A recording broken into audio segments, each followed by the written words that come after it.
Vous exposiez des photos d'orage, Nicolas Gascard.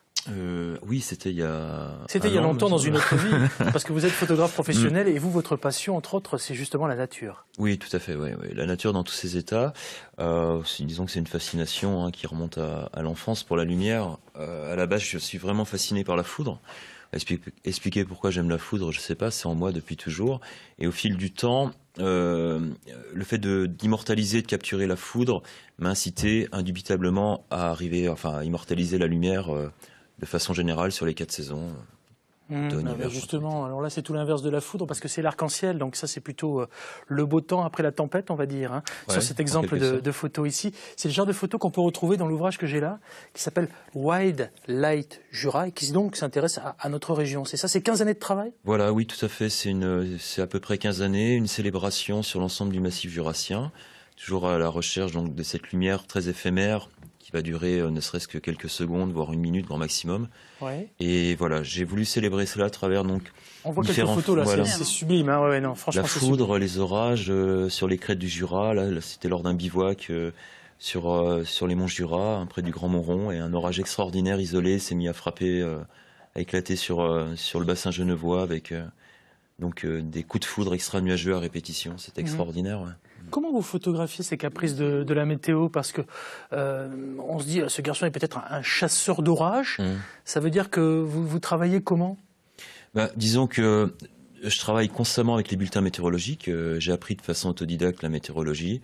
Donc je me sers des modélisations à maille fine, donc de différents modèles, bulletins, paramètres bien précis où je vais analyser les champs de vent, le taux d'humidité, plein de détails et de paramètres qui vont me permettre parfois d'être au bon endroit au bon moment, malgré le fait qu'il y a quand même toujours beaucoup d'échecs. Il y a des risques. Et puis vous les minimisez comment les risques? Parce que être aussi près de certains orages, je ne sais pas si on va en voir certains, mais il y en a certains, ça fait peur. On se dit, oula, il est vraiment à côté, il n'y a pas de trucage. Hein. Pour le risque par rapport au danger de la foudre, oui, il y a un risque, mais je minimise à partir du fait où, pour les photos d'orage, je fais mes photographies depuis l'intérieur de la voiture.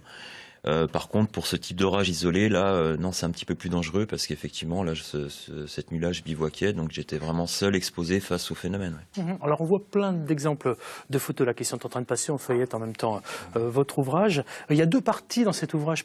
Parlez-moi de ces 2 parties. Il y a, alors, je vais peut-être le montrer. Regardez sur la tranche. Je ne sais pas si on va le voir. Je ne suis pas persuadé. Mais il y a un côté noir, un côté blanc. C'est-à-dire qu'il y a toute une partie où les photos sont noires, donc c'est une partie de la saison. Hein, il y a 4 saisons dans l'année. Voilà, toute une partie où c'est noir, toute une partie où c'est blanc.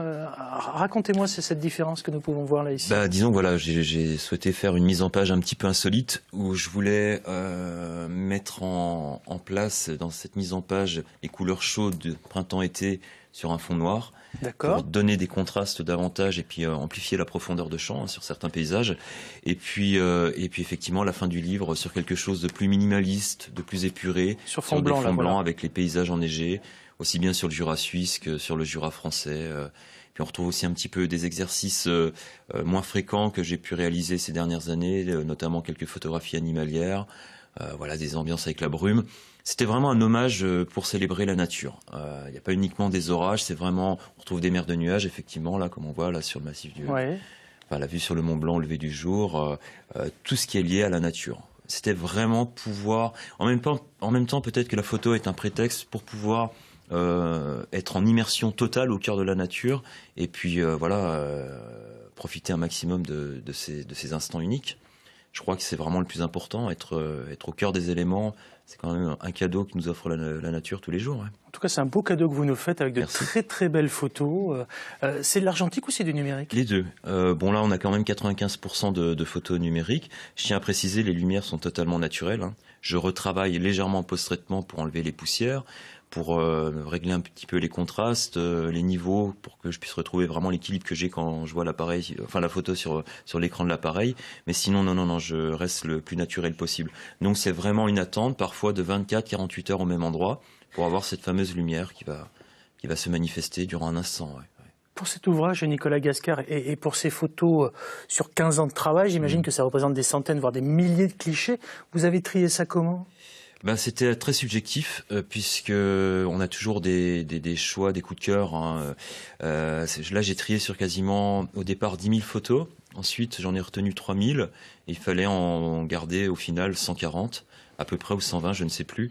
Donc c'était vraiment un combat avec le graphiste pour pouvoir... parce qu'il fallait une harmonie, hein, une correspondance de couleurs. Et non, c'était très compliqué. Mais j'ai quand même mis certains coups de cœur, effectivement, hein, notamment le fameux orage là qu'on a vu tout à l'heure. C'était extraordinaire. Ce genre de témoignage qu'on garde à vie. Ouais. Ça s'appelle Wildlight Jura, pour être